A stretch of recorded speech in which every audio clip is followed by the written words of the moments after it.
ये है सपनों का गांव सोनपुर, जिसके सरपंच हैं बलवीर प्रताप। इनकी इकलौती पुत्री है जिसका नाम है भानुमति। भानुमति सरपंच जी की एक नक चढ़ी बेटी है जो बात बात पर अपनी रहीसी और अपने पिता के सबसे बड़े जमींदार और सरपंच होने का फायदा उठाती है। भानुमति का दिन भर का काम होता है लोगों पर रौब झाड़ना और रात को एक ऐसा अतरंगी सपना देखना और सुबह अपने पिता को बताना। फिर जो कोई भानुमति के सपने में उससे बुरा बर्ताव करता उसको सरपंच जी सजा सुनाते। जरूर कल रात भानुमति ने कोई सपना देखा होगा, तभी सुबह सुबह पंचायत बुलाई गई है। बताओ बेटी, क्या हुआ था कल रात सपने में? पिताजी, कल रात सपने में मैं अपनी सभी सहेलियों के साथ जंगल की तरफ घूमने जा रही थी, तभी ये बंसी सामने से आ जाता है। कल रात तो मैं अपने घर पर सो रहा था सरपंच जी। चुप करो तुम जहाँ भी सो रहे थे, लेकिन सपने में तो मेरी बेटी के सामने थे। फिर क्या हुआ बेटी, आगे बताओ। पिताजी, बंसी ने मेरा हाथ पकड़ लिया। मेरी सहेली रिंकी ने बोला हाथ छोड़ो, तो इसने उसको डांटा। बोलता है तुम बीच में मत बोलो। फिर घबराहट में मेरा सपना टूट गया। तुम्हारी इतनी हिम्मत बंसी की हमारी इकलौती पुत्री का हाथ पकड़ा? तुम्हें हम सख्त से सख्त सजा देंगे। लेकिन सरपंच जी, मैं तो अपने घर पर था, तो कैसे मुमकिन है कि मैं भानुमति के सपने में आ सकता हूँ? मुमकिन नहीं है। तुम्हें लगता है ये मुमकिन नहीं है? पंडित भूषण जी, आप ही बताइए, क्या सपने में हम किसी को भी देख सकते हैं या नहीं? पंचायत में बैठे पंडित और सभी लोगों को कुछ समझ नहीं आ रहा था। पंडित जी ने हाँ में सर हिला दिया। जी सरपंच जी, सपने में तो कोई भी किसी के भी आ सकता है। सुना तुमने? अब तुम हमारी सजा भी सुनो बंसी। रामू, हरिया, बंसी को पकड़कर गंजा कर दो और उसकी शादी एक गधी से करो। फिर उसी पर इसे बैठाकर पूरे गांव का चक्कर लगवाओ। सरपंच जी, मुझे माफ कर दीजिए, मेरी बात सुनिए, मैंने कुछ नहीं किया। बंसी चिल्लाता रहा, लेकिन सरपंच जी के पहरेदारों ने एक न सुनी और उसको गंजा करके उसकी शादी एक गधी से करा दी। पूरा गांव देखता रहा कि एक सपने की इतनी बड़ी सजा हो सकती है। सबको सपने देखने से डर लगने लगा था, अपने नहीं भानुमति के सपने देखने से।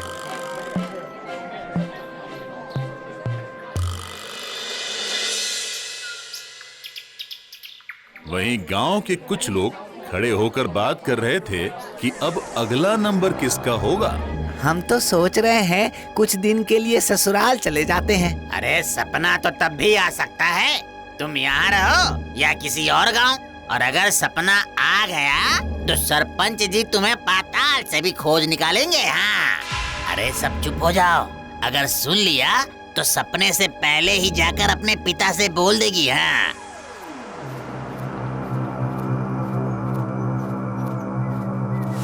गांव में फिर से सुबह सुबह पंचायत लगती है। सभी गांव के लोग खड़े हैं। सरपंच जी सबको सजा देने वाली आंखों से घूर रहे हैं। सबके दिल में डर है, पता नहीं आज किसका नंबर लग गया। अब किसने भानुमति के सपने में आकर उसको परेशान कर दिया? पता नहीं कौन है वो बदनसीब। तभी भानुमति भीड़ की तरफ उंगली करके बोलती है, वो रहा पिताजी। इस सूरज ने ही कल रात सपने में मेरे बालों को छुआ था और बोल रहा था मैं तुम्हारी जुल्फों के साए में रहना चाहता हूँ। इसको पकड़कर इसके सर के आधे बाल हटा दो और जब जब इसके सर पर बाल उगेंगे तब तब इसको आधा गंजा करना। हम सूरज को आजीवन आधे गंजे रहने की सजा सुनाते हैं। सरपंच जी, ये अन्याय है, ये अन्याय है, मेरी कोई गलती नहीं है। अन्याय तो वो है जो तुमने किया बिना मेरी पुत्री के मर्जी के। उसके सपने में आए और उसके बालों को छुआ। ये तुम्हारा पाप है जिसकी सजा तुम्हें मिलेगी, समझे? पकड़कर आधा गंजा कर दो इसे। सूरज का भी वही हाल होता है जो बंसी का हुआ था। जबरदस्ती बिना किसी कसूर के उसे भी सजा दे दी जाती है। किसी को समझ नहीं आ रहा था कौन भानुमति के सपने के जुल्मों का हिसाब लेगा। एक दिन उसी गांव में रामपुर से जगदीश का भतीजा गोविंद आता है।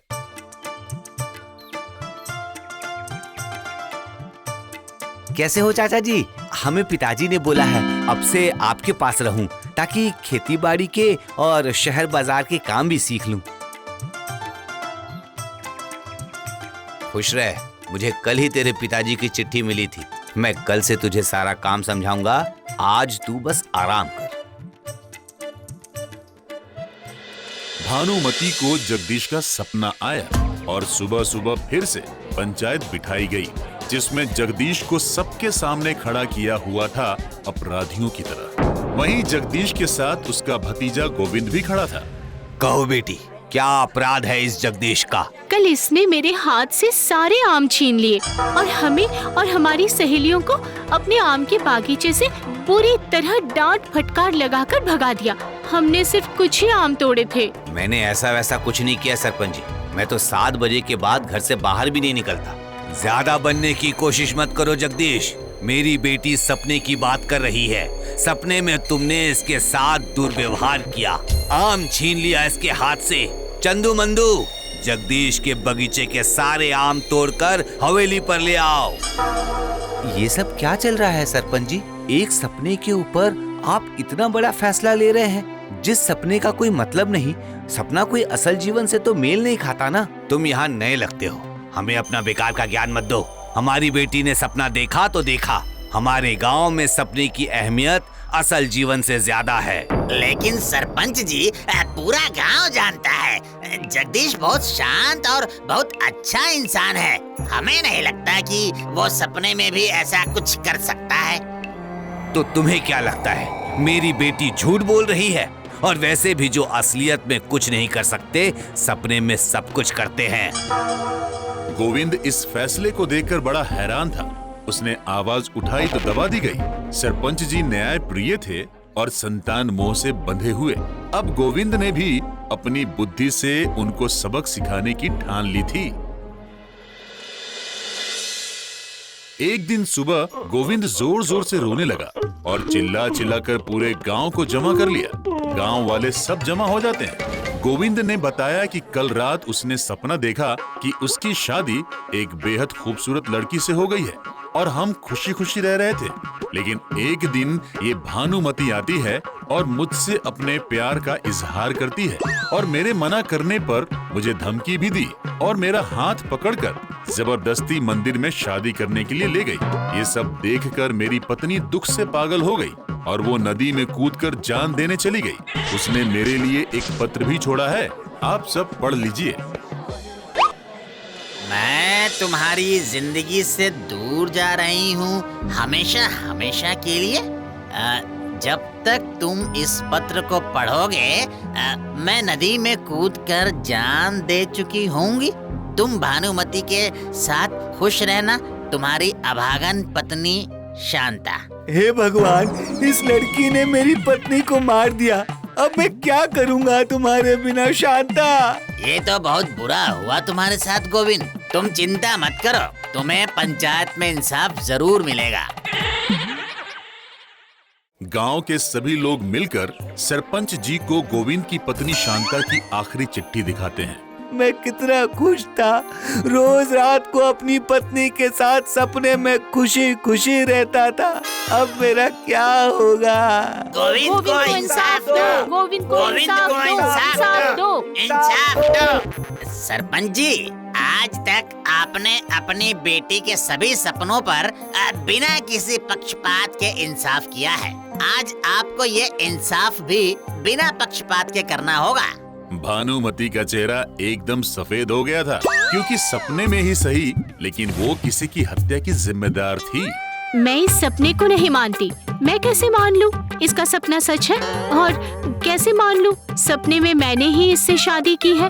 हो सकता है इसने मुझसे शादी की हो जबरदस्ती और इसकी पत्नी ने आत्महत्या की हो इसकी वजह से। सपना मेरा है तो मुझे ज्यादा पता होगा सरपंच जी। जो सपना देखता है असलियत तो उसे ही मालूम होती है। मेरी पत्नी की मौत की जिम्मेदार है भानुमति। बेटी, तुमने अपराध तो किया है, फिर चाहे वो सपने में ही क्यों ना हो। गोविंद, तुम बताओ। मैं अकेला बिना पत्नी के कैसे इतना बड़ा जीवन व्यतीत करूंगा सरपंच जी? तुम अकेले कहाँ हो? तुम्हारी दूसरी पत्नी मेरी बेटी भानुमति तो है तुम्हारे साथ। लेकिन मैं क्यों पिताजी? मैं इसके साथ नहीं रहूंगी। देखा सरपंच जी, सपने में मुझसे शादी की और अब सबके सामने मुकर गई और मेरी पत्नी को भी मुझसे छीन लिया। मैं चाहता हूँ पूरे गांव के सामने धूमधाम से मेरी शादी दोबारा भानुमति से हो। तब तक मैं इसे घर नहीं लेकर जाऊंगा, यही मेरी विनती है। पूरे गांव के सामने हम घोषणा करते हैं कि कल हमारी बेटी भानुमति की शादी गोविंद के साथ होगी। पूरे गांव के सामने गोविंद और भानुमति की शादी कराई जाती है। सब गांव के लोग खुश हैं। शादी की रस्मों रिवाज पूरा होने के बाद जब गोविंद कमरे में जाता है तो वहाँ दुल्हन बनकर भानुमति बैठी है। गोविंद उसके पास जाता है और भानुमति का घूंघट उठाता है। बहुत सुंदर लग रही हो तुम दुल्हन बनकर। क्यों, तुम्हारी पहली बीवी सुंदर नहीं थी क्या? अच्छा, एक बात बताओ, क्या तुम सच में मानती हो जो भी सपना हम देखते हैं वो असल होता है या उसका असल जीवन से कुछ लेना देना होता है? हाँ, बिल्कुल होता है। जो इंसान सपने में गलत करता है वो असल में भी गलत ही होता है। तब तो तुम भी गलत हो। मैं कैसे? मैं तो कभी किसी के लिए गलत नहीं सोचती हूँ। वही, ये तुम असल हो और जो सपना मैंने देखा वो बस मेरा एक वहम था। अगर सपने में हम किसी को मरा हुआ देखते हैं तो असल जीवन में वो जिंदा है। इसका मतलब ये नहीं हुआ कि अब हम उसे असल जीवन में भी मरा समझ लें। बात तो आपकी सही है, कभी इतना तो सोचा ही नहीं। सपना हमारे दिमाग की एक उपज है। हमारा मन जैसे दिन में कुछ भी सोचता है वैसे ही रात में भी वो कुछ भी सपना देखता है। रात में देखे गए सपनों का कोई मोल नहीं होता। तो आपने कोई सपना नहीं देखा था? आपकी कोई पत्नी नहीं थी? नहीं, और मैं चाहूंगा कि आज से और अभी से तुम भी इस दुनिया से बाहर आओ। मैं तुम्हें जीवन भर बहुत प्यार करूंगा, तुम्हारे साथ रहूंगा, असल जीवन का एक हिस्सा बनकर, तुम्हारा साथी बनकर। भानुमति को गोविंद की सभी बातें समझ आ गई थी और अब वो खुशी खुशी गोविंद के साथ रहने लगी थी। एक सपने ने गोविंद की जिंदगी को बदल दिया था।